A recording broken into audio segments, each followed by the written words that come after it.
Hey, everybody, and welcome back to another episode of the world's #1 rated podcast, the Bulletproof Dental Practice Podcast. And I'm very excited today because I have an old friend with me. Not that you're old, Dave, but you know what I mean.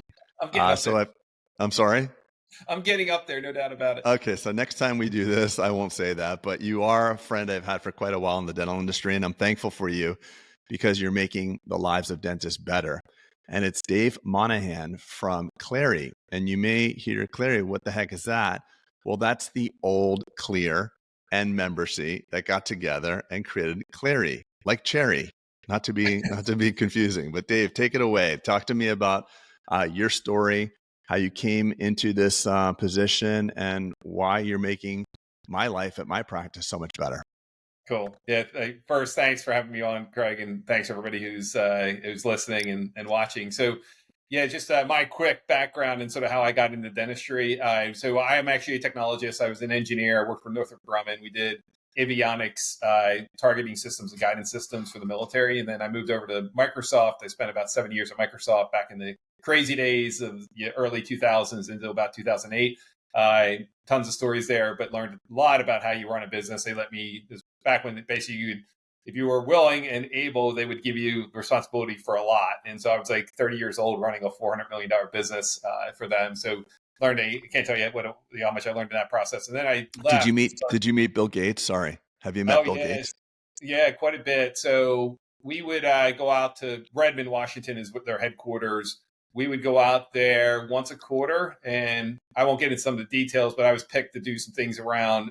We were reordering the U.S., and I got picked to be in the team that was doing all that. And I spent quite a bit of time with him and Steve Ballmer. And when I was there, Bill handed the CEO reins over to Steve Ballmer. And so I actually spent quite a bit of time with Steve.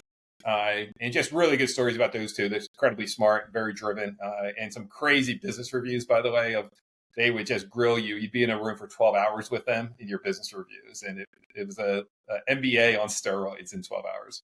Wow. But yeah, lots of great experiences there. A lot to that company as far as learning. And then I left. I'm an entrepreneur at heart. So I started a company that did basically body-worn devices. And we put the devices into the health space and also into the fitness space. For some of the older people on the podcast, is we did the Nike Plus product, so the little device into your shoe. My shoe, I remember that little round, that little oblong thing in my shoe. It was very Apple-esque, that design. I loved it. So we worked with Apple. So Apple was the technologist behind putting it into the market. We were the technology. We actually developed a bunch of devices that were very similar to that.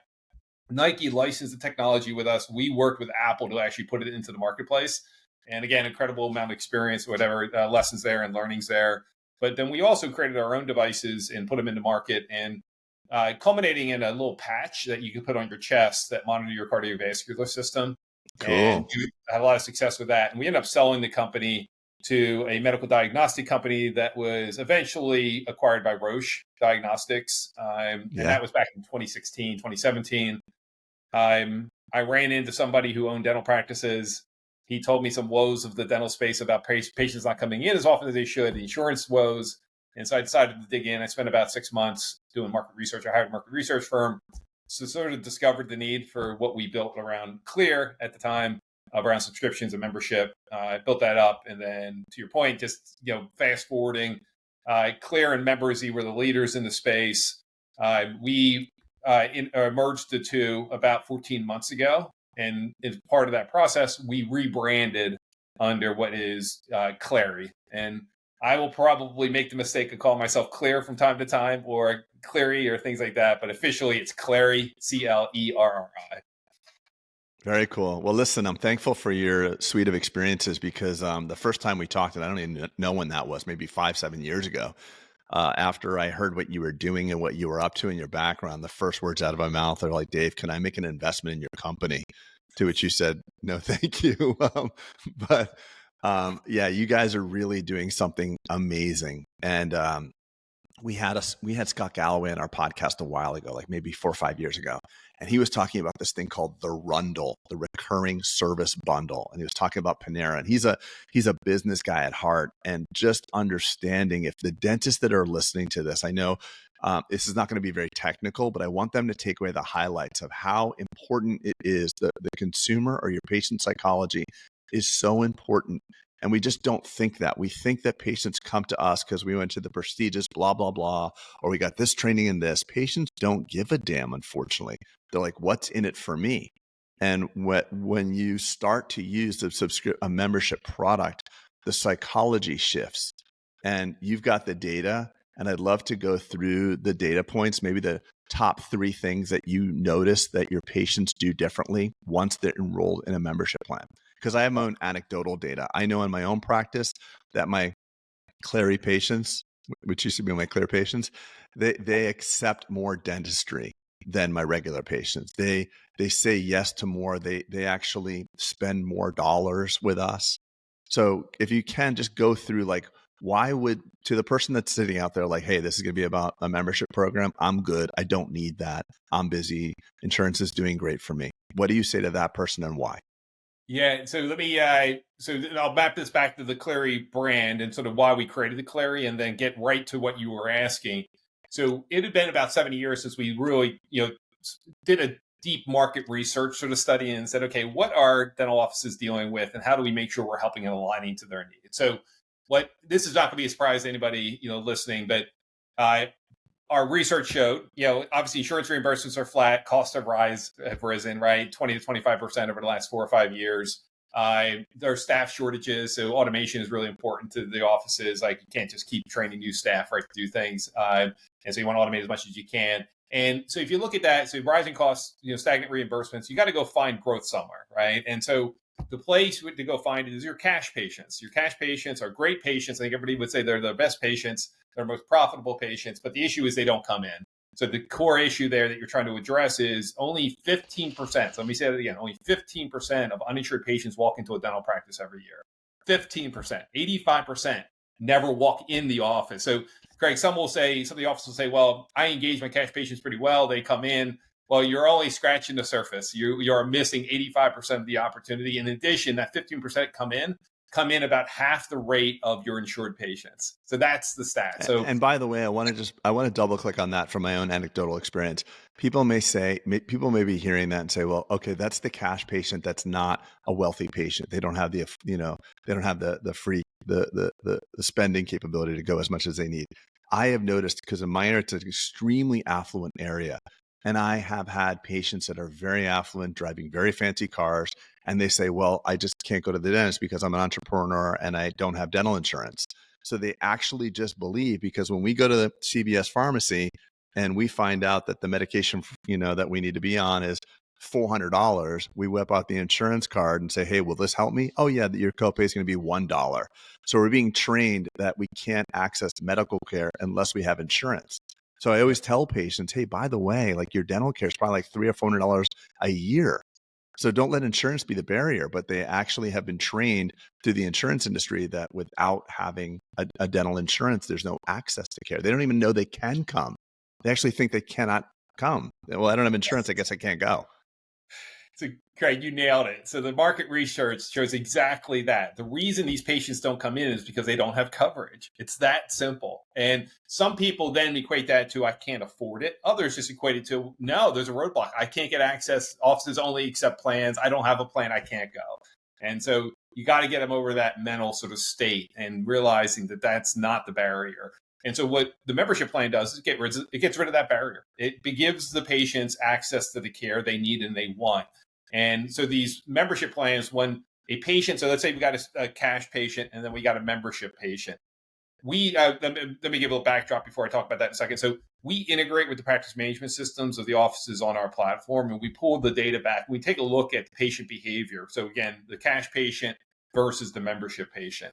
And these are the averages on our platform. So some practices are above this, some are below this, but the average is that the cash patient comes in about 1.7 times a year. And let me just say, this is only active cash patients. We're not talking about the dormant ones or the inactive ones. We're only talking about the active ones. So the active ones come in at 1.7 times a year. The ones on the membership plan come in 3 times a year.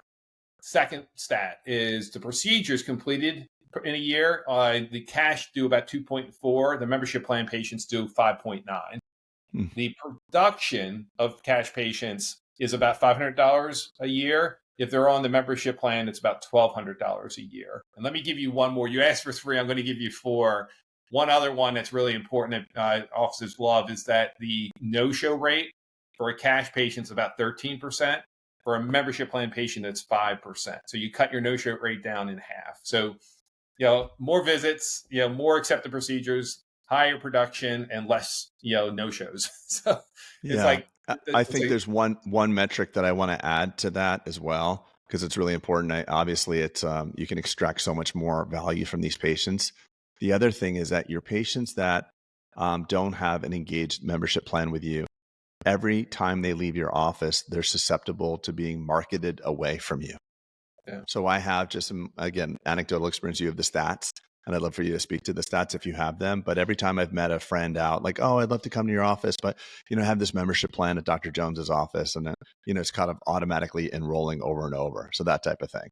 Yeah. So do you have a stat about loyalty and retention? So I got 2 stats. So new cash patients that walk into your door, if you don't give them a membership plan or sell them a membership plan, about 40% of them will come back. That's, again, the average in the US. If you sell them a membership plan, over 90% will come back. So from 40% to over 90% just on that new cash patient engagement. And then the renewal of these membership plans. So if you get them into the membership plan, again, the average across our platform is about 80% renewal. And so they stick with you. And we have practices that are above 80%. We have some in the 90%. And if you really focus on it, you can get it up there. But the renewal of these and the retention of those patients is much higher than a typical cash patient. So talk to me about the next thing here, which is there's going to be a dentist out there that says, hey, that's cool. I do my own membership plan. I got a Google document. We track everything, because that's what I was doing. Before I joined with Clerri, I had somebody else, and then it was I've been at this for nearly a decade, and only with Clerri for when did I join Clerri? Do you recall when we first came on? It's been a while. So when did you start it?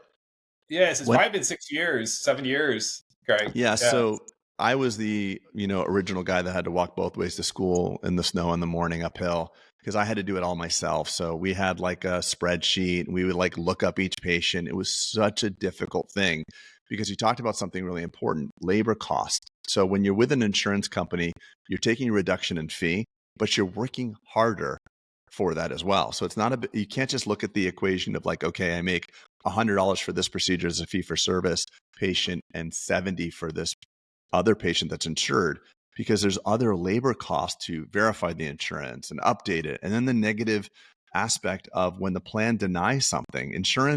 Dental insurance has one of the most amazing business models, because their client is really us, right? So we don't write the negative review. The patient writes the negative review of Dr. Jones's office because the insurance denied them.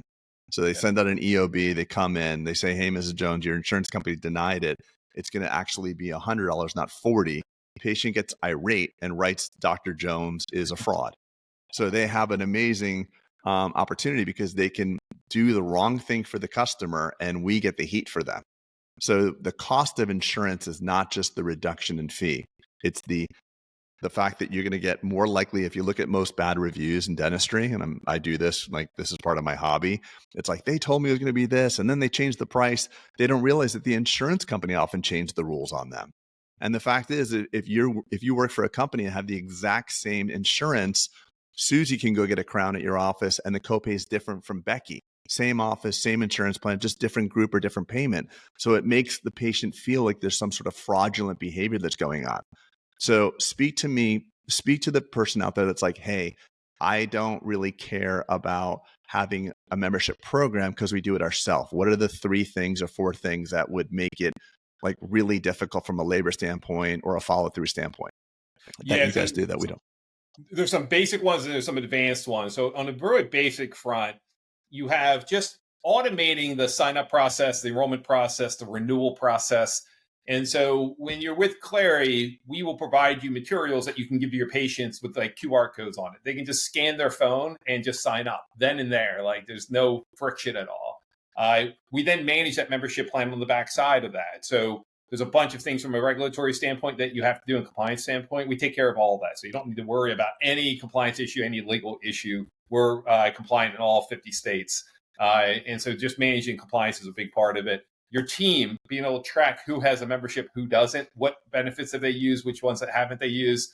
And then just on the renewal side, like it just automatically happens and somebody doesn't need to call. So just the savings on the managing of the membership plan and the compliance and all that good stuff is, well worth just doing it on a like with Clerri. And then there's a bunch of advanced things on top of that. So from an advanced perspective, when we integrate with the practice management systems, we do a number of things. So when a patient walks in and wants to sign up, they can sign up, like I said, with their phone, and they can scan the QR code and sign up. But probably half of them or so will walk up to your front desk and ask if they can sign up there, which is great. But with integration, we can pull their patient data over to our system and automatically enroll them. And so, again, the front desk doesn't need to do anything. We can track benefits. So we can see, okay, let's say you included 2 cleanings in the membership. We can show you they used one, they have one remaining. So when they walk in the door, you can say, okay, this one's part of the membership plan, I'll do that. Or actually they're out of benefits and I'm going to charge them for this, let's say cleaning or exam or whatever. We can post payments. So these subscription payments are happening in the background. Well, those need to get in some, times they need to get into your PMS. It depends on what the office does. But if they want them in their PMS, we can automate that and put it in. And then which PMSs do you integrate with? Sorry, Dave. Is it Open Dental? Because that's what I have. Obviously Dentrix, because we used to have that. What else do you integrate with? So all the big guys, Open Dental. Okay, all the big guys. Curve. Yeah, Curve. And then we have over 90% of all of them integrated. So it's a long tail. Got it. Yeah. But yeah, we more than likely we have your PMS integrated. And then we have something that takes automation to a whole new level, Craig. So we created something. We just released it. You'll see the press release actually yesterday. We call it the bridge, and the bridge sits on top of your PMS. It's a little piece of code that sits on top of your PMS. It's integrated with your PMS that will actually pull your schedule up for the day. And so think about your front desk. They walk in, a little piece of code or software sits there on top of their PMS and says, okay, here's your set of appointments. By the way, it's highlighting the patients that would benefit from a membership plan and you would benefit from it. And it says, okay, this is a cash patient. Let's say they have a lot of treatment that's due. They haven't gotten it done. Today, they're going to do, a cleaning exam and so on. It will show the patient how much they're going to save in that visit. It will also show them how much on average they're going to save per year based on their history and what they need to get done. And so it just makes it really easy for your team to position the value. And then also has a little button. It says add membership. And so they do that. It brings all the patient data forward. All they have to do is ask for a credit card. So it just makes it simple, easy for your office to manage this. And with the turnover at the front desk, like this thing, anybody can use it. It just sets up the conversations for anybody sort of sitting in that chair. Go even further, we actually measure performance of our membership plan. So in our application, we'll show you how the membership plan patients are behaving relative to your cash patients. How are they visiting? What treatment they accept? And all that data I just went through, you will have for your office. And you can determine if it's working for you or not. And then I'll take one more thing, like growing your membership. As you understand the impact it's having in your office and the cash production growth, you're going to want to grow it. And we have things like that you can kick off, which would be marketing your membership to your dormant patients. So anybody who hasn't been in the office in 18 months, we can market to them. We know what works for them. We have a history of engaging them, and we can drive those dormant patients back into your office. And the numbers, again, going back to the numbers, there's 1,500 dormant patients in every office. That's the average. And if we can just, our goal is to activate 5 to 10% of them, that has a big impact on the practice. And then we also created something we call couponing. So for local businesses, local community groups, even, if you want to try to get new patients in the office, you can offer them a coupon for your membership. And you can say, hey, if you sign up today, I'll give you $25 off your subscription. Or if you sign up as an employer, I'll give $25 off the subscription to all your employees. And you start driving new patients into your office. So there's all kinds of reasons to do this. And I would throw one more thing out there, which is we don't charge a dime until you start adding members to the platform. And so it's total risk-free pricing. And so if it's not working for you, you can just stop using it. You're going to see the data. You're going to see what you're paying us relative to what you're collecting. And then you can make a decision if it's not working for you or not. We're totally transparent about are we having an impact or not. Yeah, it's amazing because when I joined with you guys, we didn't have any of these features. In fact, it didn't even write, as far as I could recall, it didn't write back into the PMS. So we didn't We know couldn't if, integrate. Yeah. yeah, we couldn't integrate. And I remember these calls like, can you make it easy like that? Because it's up to us. Patients could show up for 4 cleanings and we wouldn't even know. Yeah. So, I mean, it was a valuable product then. It's like the biggest no-brainer ever now. And I'm just curious, what percentage of independent dental offices have you in their office? I just We love to have know that. we have about 12,000 offices using it on the platform. About Okay. half of those are independent. About 50-60% are independent. So let's say 5,000 to 6,000 offices, independent offices, are using it. Okay, so just give me a percentage. I'm just trying to think of what percentage is out there of dentists. They're like, nah, I don't need this. Like, So is it like 50, 60% of it offices? is. 80? It's, yeah, 50 or Jeez. 60% don't understand the value at this point. So there's a lot of work to be done. Yeah, it's incredible. You know, one of the biggest traps for us as dentists is we don't understand the patient psychology. We don't understand what the patient wants. In fact, we're about to publish a new book, Dave, Peter and I. It's called The Patient Experience, and it's really this idea that we've got it all wrong. If you look at the most marketing of dental offices, it's about what we have done as dentists, and patients don't listen. They're like, "What's in it for me?" And the biggest barrier is fear and affordability, and it crosses all sorts of socioeconomic platforms. There are very wealthy people in your neighborhood that don't have insurance. Like, I won't go. I Yeah. guess I can't go. So I just think opening the top of the funnel, and also one of the big traps as well is that dentists don't understand their net patient growth. They're very excited that they're getting 30, 40, 50 new patients a month. What they're not aware of is how many patients have become 18 months and 1 day inactive. So if you get 100 patients a month, you'll be bragging to everybody at your study club. But if every month 130 become 18 months and 1 day inactive, your net growth is negative 30. You have a massive backdoor. So what do? You call the marketing company, you spend more money on pay-per-click, you're spending more and more money. But if you could have a campaign that could reactivate people, that is the most valuable thing, because you don't have to do another FMX. The new patient visit is so darn costly. The recall visit is where we actually see, and I'm sure you see in your data, patients accepting more. So we all love to chase the new patient numbers, but if we treat our recall patients and our inactive patients as well as we do new patients, a lot of our practices would just repair themselves. It's a great point, a great insight, Craig. And outside of dentistry, and dentistry absolutely aligns to this. Existing customers worth twice the amount of a new customer. That's the stat, and I see it every day in our data as well. But there's a general disdain for the recall exam.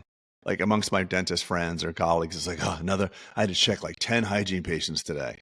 But I got a new patient, you put on your white coat, you're all excited. Oh, Mrs. Jones, welcome to the practice. This person has half the likelihood of accepting, actually a third probably, I think, of the likelihood of accepting anything you have to say.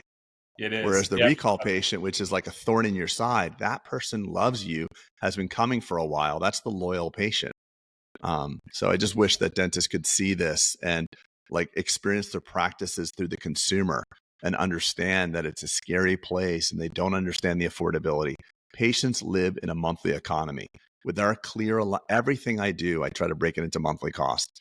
So with our clear aligners, it's $5,000 or whatever it is. I don't even know the actual number, but I do know that when we say it, it's $0 down, $246 a month for 24 months interest free.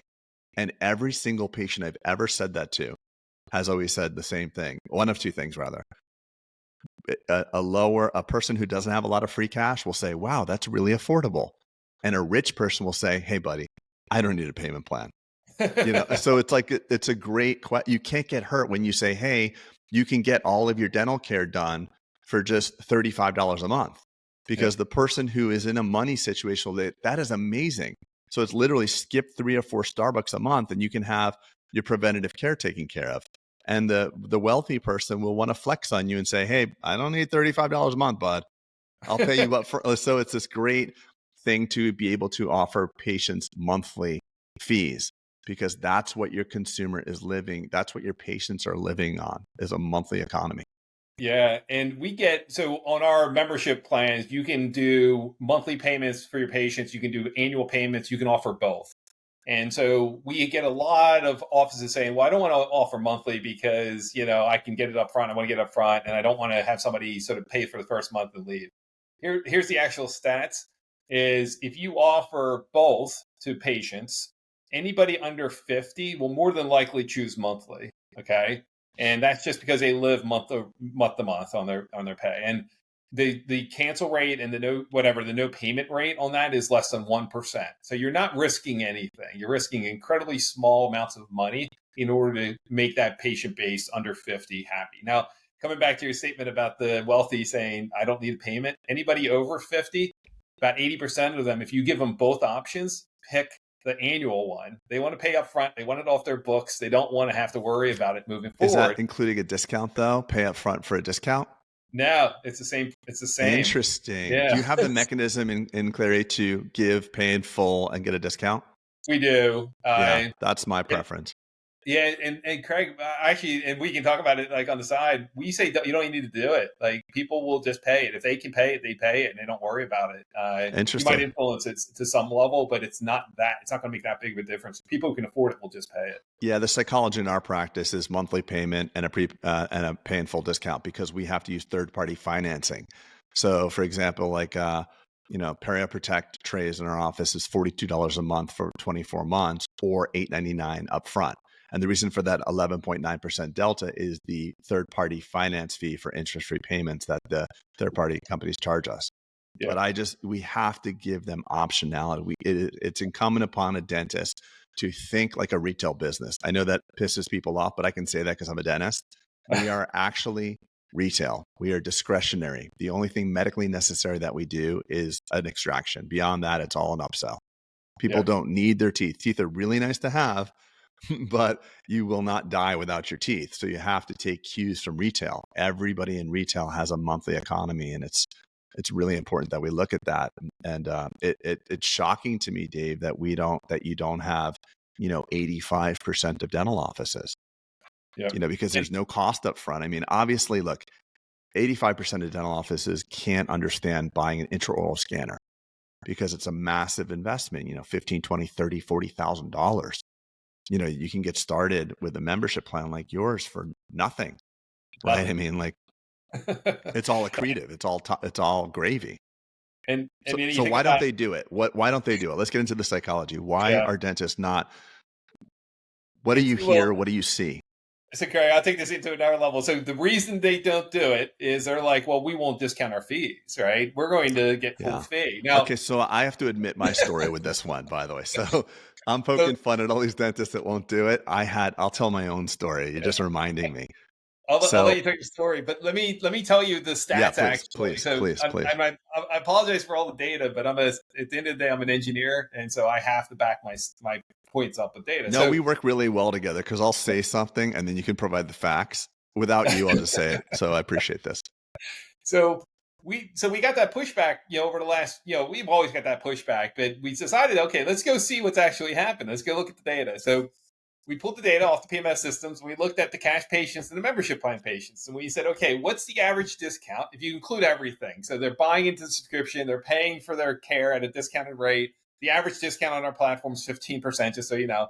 And then we looked at all the cash patients and how much they paid and how much treatment they got. And we added up the UCR for both sides and said, okay, at the end of the day, how much do you collect relative to your UCR for cash patients and membership plan patients? Here's the stats. On the Clerri side, the total discount across everything is 15%. That's the average when you include subscriptions, everything like that, because you got to remember, people are paying subscriptions. They all don't come in. So you get some subscription revenue without providing care at all. And I'm not saying you want to do that. It just happens. It's like the insurance business. The reason why care is that much because people don't use their dental insurance as much. Exactly. So 15%. So I don't know if I want to put you on the spot or not. What do you think the average discount was on the cash side? So, and let me talk about. I know. So I'll be pretty close. Discount 18%. Damn close. It was 14%, and so if you net it out, that because our office managers are always lamenting. Doc says he wants more profit, but then like his son's teacher comes in, his baseball buddy comes in, and Doc's just giving everything away for free. Anyway. Exactly. Yeah, they give 20 here, they give 25 there, 10 here, right? And they don't realize it. Pay when you want. Pay when you want. No big deal. And then you got no-show rates with those patients. So you also have just no payment, right? So they don't pay for their care. So the net is you're not giving any different of a discount. The discount's the same, but you're getting these patients to come in twice as often, except twice the amount of care. So Greg, even take it to a level of no brainer. Like we show this to people, and sometimes they buy in, sometimes they don't. We don't understand why they don't. But well, I mean, you listen, this conversation, we've known each other a long time, so I actually forgot, but I was that guy. You know my story, and I'll say it really quickly, but I felt the way of like, I don't want to take people who already love me, who are already paying full fare, and I'm just going to offer them a discount. I literally said, let's not put at the time it was Clear, let's not put our brochures anywhere. Yeah. Because what we're doing is we're really taking someone who's about to give us full fee and offering them this discount. And what I found was and the same thing happened in the gym industry, by the way. Gyms used to all be pay per use. Yeah. And they decided, let's just charge, Bally's or whatever, just decided, let's just charge X number of dollars per month. And people are like, that's crazy. We're going to be overrun. But people, just like the gym, people don't love going to the dentist, right? I mean, it's not like, oh, I get to get 4 cleanings. I get to have 2 extra cleanings or whatever. No one's like lining up to have dental care. It's just something they know they need. Yeah. So, we made the shift. I mean, you probably know better than me. About 3 years ago, I'm like, look, we got to just get this. Our goal here is to have every one of our cash patients on a membership plan. And look at our numbers. I was at one point one of the largest Clerri member dentists in the United States, as far as I knew. I just wanted that. I wanted recurring revenue that was stable, recession proof. I didn't want my patients being poached. And I saw it, and when they have that, if it's set it and forget it, we are their dentist. And it's just, I love that idea. And I was guilty of it. So here I am, like chastising the dentist who doesn't want to do it. And I was that guy. So I just forgot. And what we try to do is just say, hey, just get on. You're going to see your data. You can make decisions over time. It's not costing you anything, right? Unless you make revenue. And we're very patient. And then eventually the offices will see it and then commit all their patients to it versus trying to cherry pick them. So we see that sort of pattern happen quite a bit. Yeah, it's wild. Wild. What else is going on? What's on the horizon? Like, you're a serial entrepreneur. You've changed this product and iterated it, made it like literally 100x better. What would be, if you had a magic wand, what would this company be providing in the next 3 years? So 2 things. So we got incredibly positive feedback about the automation features and how well that's making it, how easy it makes for the office team to manage the membership plan. And so we're doubling down on that. So we are going to another level on that with integrating more deeply with the PMS providers, and we're creating partnerships with them to get really deep. And so that your workflows are the same. I talked about that code bridge sitting on top of the PMS. Think more of that, where it's just working in parallel to PMS and you don't need to do anything outside of there. So that's one area that we're focused on. The other area is we actually hired our first AI engineer. And I'm not saying it's pure AI, it's mostly machine learning, but we see ourselves not just as a membership plan company, but as a coverage optimization company. And so it gets really interesting when you look at all the data for PPOs within a dental office. It's incredibly complicated. On average, office is in network with 12 PPOs. Each one has its own fee schedule. Each one has its own reimbursements, right? Each one has its own, set of things like from a management perspective and a processing perspective. And so trying to understand which ones are working for an office and which ones aren't is incredibly difficult. And it's actually the data is unbelievable. There's so much data to sort of cull through. Since we're integrated with thousands of offices, we have this data trove that is pretty incredible. And so what we're working on right now is, can we analyze those PPOs for the offices and let them know which ones are working and which ones aren't? Just sort of, I'll keep it at a high level without giving any trade secrets away, which would say, okay, we're going to start stack ranking your PPOs and letting you understand which ones you should probably stay with and which ones you should either negotiate a better fee schedule with or get out. And then we can help you start to get away from some of those PPOs that just don't work. It's amazing when you talk to an office, they have no idea, Craig, which PPOs actually work. They have a sense. They'll say, I think that fee schedule is better than this fee schedule, but they're not really sure because you think about the patterns of treatment can be all over the place for different patients in different offices. So we want to solve that problem and make it a coverage optimization solution for an office, not just a membership plan solution. Yeah, and I think you're bringing up a very valid point. If there is a dentist that's listening to this right now and saying, "Hey, I have a plan to get off a PPO or 2 or 3," great, congratulations! You're exchanging, potentially higher value patients for, or higher paying patients for lower paying patients. the one thing you must do this. You have to give them optionality. So it's Yes. like, hey, we're no longer an in-network provider with such and such, but that does not mean that you don't have to surrender your benefit. So you got Yep. to write this very explicitly, and there's times to do it as well. Like, October is a great time because open enrollment happens down, at the new year. But it's like, hey, we made the decision for the benefit of our care that we're no longer participating with, Acme Insurance Company. However, you can still use your benefit. So Yeah. we'll file you out of network. And what does that mean? Additionally, we're proud to partner with Clerri, and you can have all of your preventative care for a low monthly fee of blank dollars, because they need to understand that when patients understand that you can have all of your dental care in our office, it's $28, a month. That is just such a massive barrier that you drop down for them. So if you're thinking if your plan is to go out of network, you have to do this, Yep. because the patient, and then it's also, hey, when you have open enrollment, decide, is Acme Insurance going to be $40 a month to you? Because if it's $40 a month, do the SDG plan, Spodak Dental Group plan, powered by Clerri, for 28. Yep. Get to know what your benefit costs and shop your benefit. Absolutely. You nailed it. So we will provide guidance to the offices. We also have people who can help them figure out how you start to do this, but you knock off the small ones first, right? The small Right. producers that are And to do it unprofitable. slowly. Yeah. Do one plan, wait 6 months. That's just a little bit of advice, because it Yeah. takes time. They'll come back, and then you have to see what really happened. Yeah. You learn from it and then you move on to the next one if you're successful Yeah. with it. And but the optionality is absolutely, yeah, you can still use your insurance here, right? And that's, you talk about that a little bit, but we also have an option for you outside of that, which is your membership plan. So yeah, and again, we can provide guidance there, and we can provide experts if people want to go deeper.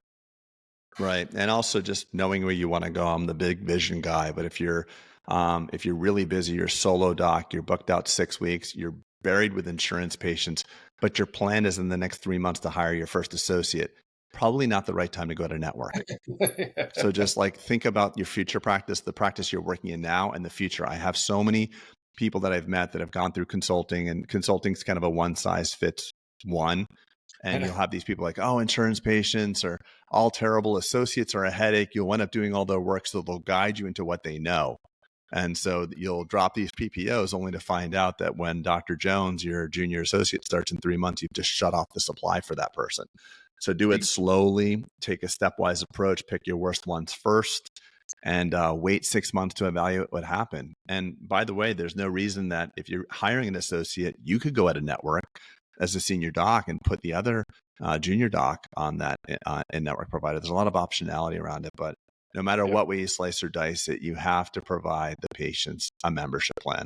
So you can either get yourself a Google document and stay late every night for 2 or 3 hours and check off the schedule, or for a very small management fee, you can have Clerri. Just to go through, what is the pricing structure so everybody knows?